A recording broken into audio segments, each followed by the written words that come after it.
I thought I'd show you how I am putting together this quilt. I did put a video out about making a quilt sandwich, and now I'm hand sewing some of it, not all of it. I just thought it would be therapeutic to do some hand stitching in it, if I can just find my place. So what I've decided to do is I'm doing a rather small chain stitch, just one square in or one length in, which will go all the way around. And then on each of these then I'm going to do like just a slant, a stitch. So what you'll need, if I just get comfortable, you will need a good light. I haven't really got a very good light in here. I've only got the one bulb. I did ask my sons to put some in, but anyway, I'm still waiting. But so I've got my thread. I've chosen the blue. I've got a wide-necked needle, and so I'll show you how to fasten it so that it doesn't go all wash out. At least that's the aim. So you pick up some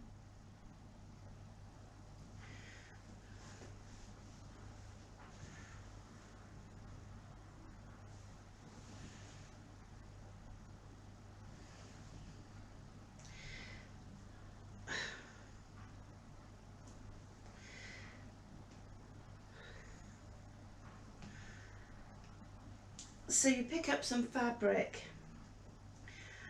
and then as best you can you need to fasten the cotton off so it doesn't, when it's washed, because it will be washed and tumble dried, and hopefully it'll be worn or used for many years to come. So I've put a temporary knot in the end of this, and then I will secure it.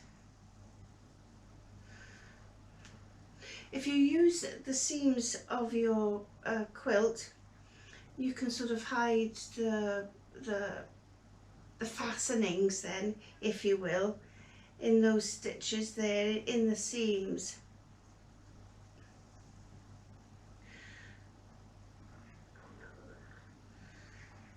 Let me just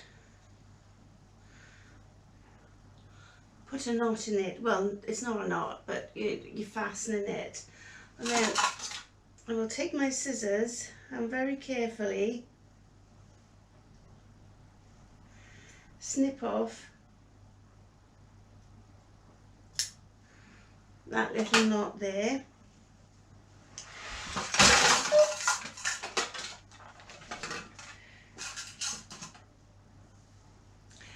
And now for the, I don't know what you call it. I suppose it's like a half herringbone. So it's really pretty easy. So you pick, you put the needle in by there, and you put it up on the other side of the seam, and you pull the thread through like so.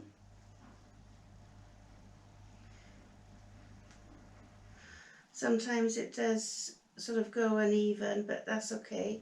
You just pull, you just pull the uneven thread through, run it through your fingers until you get to the needle, and then you pick up then again. So if you go down sort of just a couple of mil, or like I would say 1/8 of an inch down the seam, and you put the needle in So the thread then will cut across that seam there, and then you pull it, and then you get a nice little slant type stitch. And then you do the same.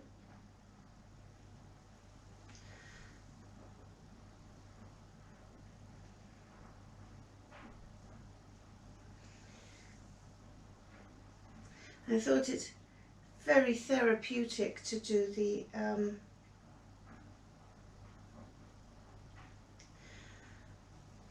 hand sewing, because I can sit down and be naughty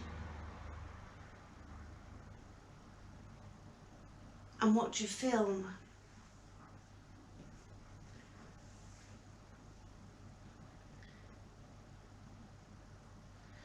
Hand sewing is nice, but it's relaxing. It's very sore on the fingers, or it can be. It gives you a sense of accomplishment, but making a quilt is an accomplishment. But it's therapeutic.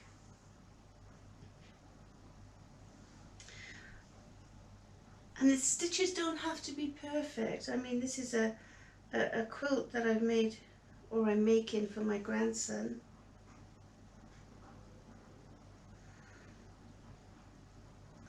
And it doesn't have to be perfect. As every stitch that goes in there is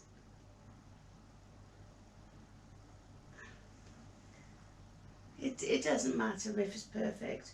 It's not going to be perfect. And it really doesn't matter.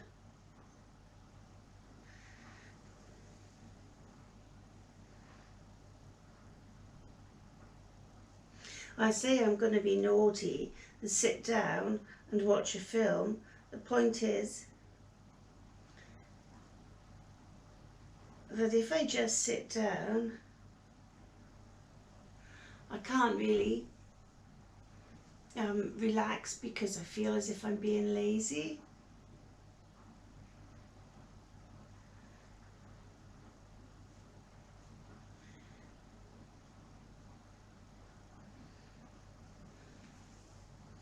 And there's so much more to life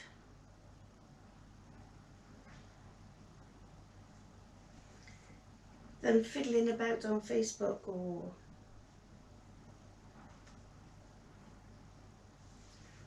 social media, or just sitting down and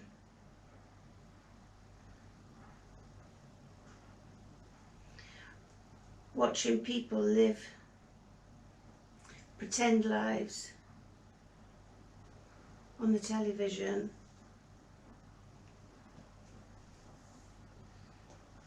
I don't watch live television shows.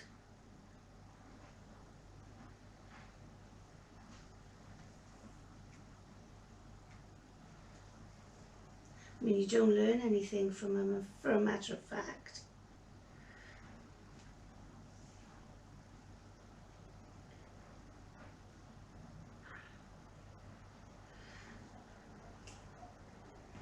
Yes, I know, I've got a knot in my thread.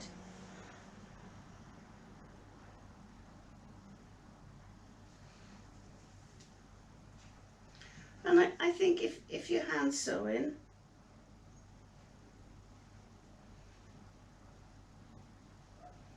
again, it doesn't have to be perfect, but it just makes it a little bit more special, I think. It's not a rushful thing, so by just sitting down and doing your sewing,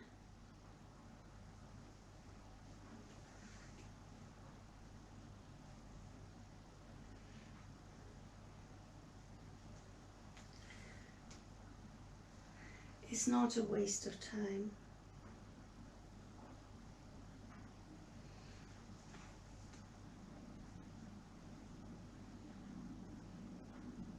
I just wondered how you're all doing out there in other people's corners of the world. I just wondered how you all are, how you're all managing. It's nearly time to start sowing my seeds. So I've got my seeds on order. In fact, I think they're a bit late arriving. But I did seed save from last year, so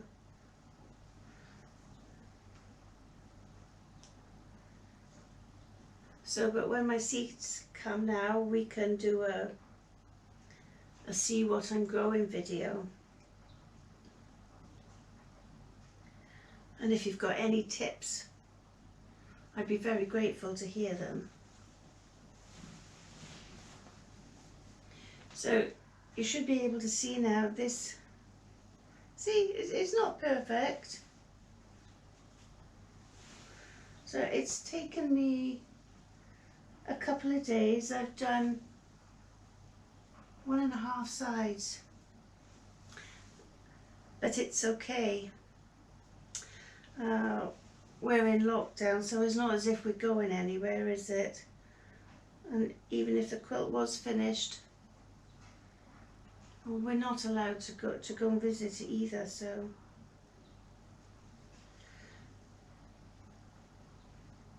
I'm just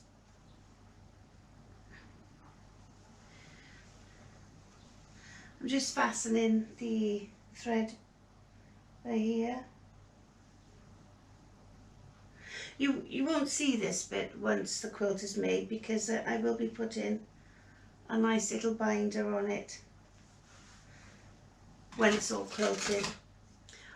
I will probably do a little bit of quilting on the machine.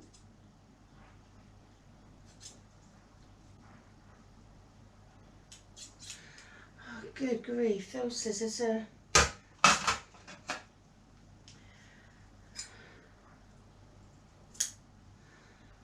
not useful at all, really, are they? Right.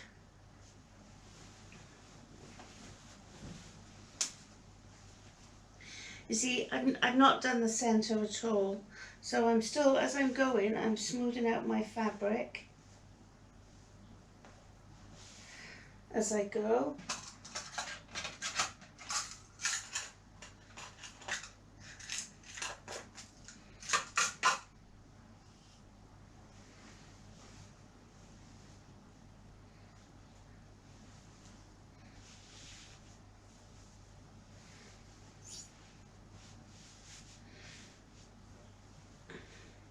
If you want to see how I sandwiched the quilt together, I shall put a link either here or here or here, or maybe here, or maybe here. I will put a link up. The other thing I wanted to say was, a few weeks ago, when I started making this quilt, I was having a bit of trouble with my PC. In fact, I'm still having a little bit of trouble with my PC. And so I uploaded the films off my cameras into the PC. And then I was going to say my husband, I'm widowed, oh my goodness, he didn't do it. My son, he had to reinstall my, the necessary Windows, whatever it was, on there for me so I can use it. But in doing that, I did lose a lot of my film. So I shall have to make another film to show you how I got to this stage of the quilt. That's with cutting the fabric, stitching it all together and laying it out, and so that I can actually show you what I did. It's pretty straightforward, it is quite easy. You just need a ruler and of course your fabric. A rotary cutter is good, but you can use scissors. You wouldn't get it as precise with scissors, and not everybody can use scissors. I find it very difficult with my hands, you know, the actual functioning way of the scissors. Yes, I had a tumour removed from my hand last year, I think. Yes, it was a year ago. So it was quite a big one by there. So I've got a scar from there to there and around to there. So I haven't got, yes, it's not quite there. So let's get on. I've got a loaf of bread in the oven, by the way, and I've got a chicken tikka on the stove that I'm making. So now I'm going to do these with a running chain stitch just across here. So I've fastened off my cotton. So if I put my needle, and you make sure it comes out the other side, and you make sure that your thread is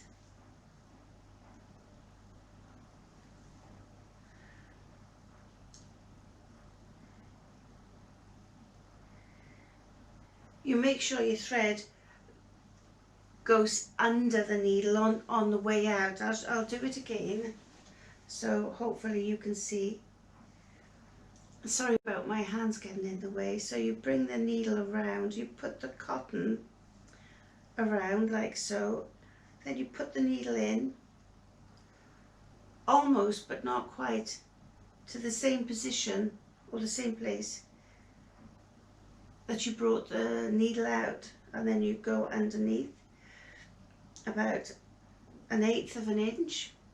Make sure it comes through on the other side. So you've got your cotton, your thread, which goes underneath the needle. You pull the needle out,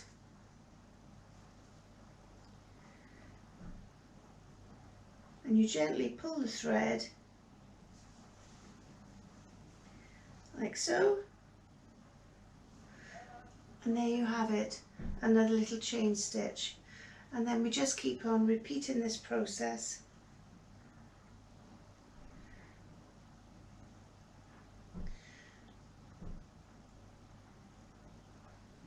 Like so, and try not to pull the thread too taut or tight, because you won't have the chain effect. You don't have to do these stitches. You can do stitches of your own choice, obviously. When I do another pattern or a stitch, I'll show you how to do it. So the needle in again, just to the point of where you bring the needle out. So as you can see, the needle goes in there, comes out by there, the thread goes underneath the needle, then you pull the needle through,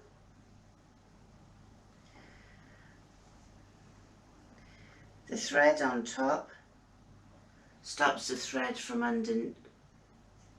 this thread stops the loop thread from pulling tight, so you end up with this little chain. And then the needle goes in almost at the same position,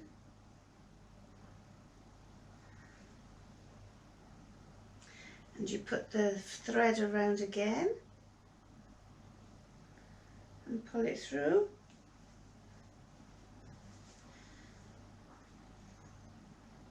I remember I started sewing when I was, oh goodness me,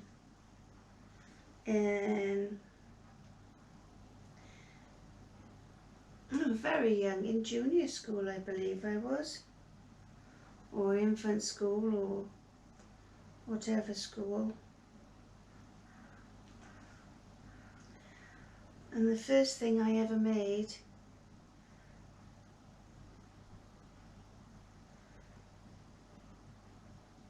was a needle holder.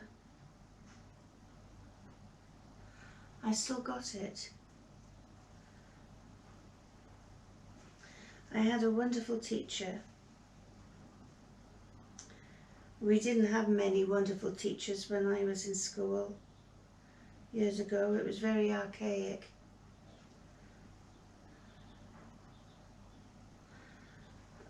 Dreadful teachers they were, as a rule, you know. Bullies. Anyway, my Mrs. Hodges, her name was, she was a beautiful, she was like everybody's favourite. She was portly and soft and sweet and gentle and very, very kind. She was the kindest teacher I ever knew.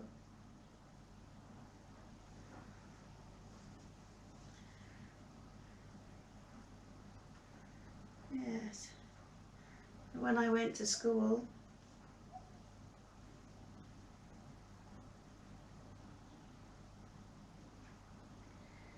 it was very draconian. The girls were always separated from the boys. We had different playgrounds.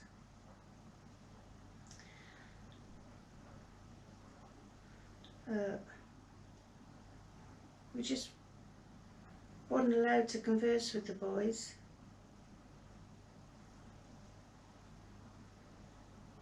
And we didn't have a school uniform then, but we did all have the same knickers. I remember they were very, very big, navy blue cotton, and they were so big they had to be safety pinned to your Liberty bodice.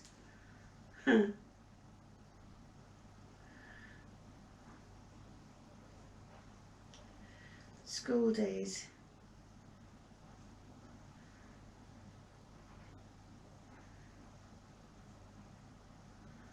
Yeah.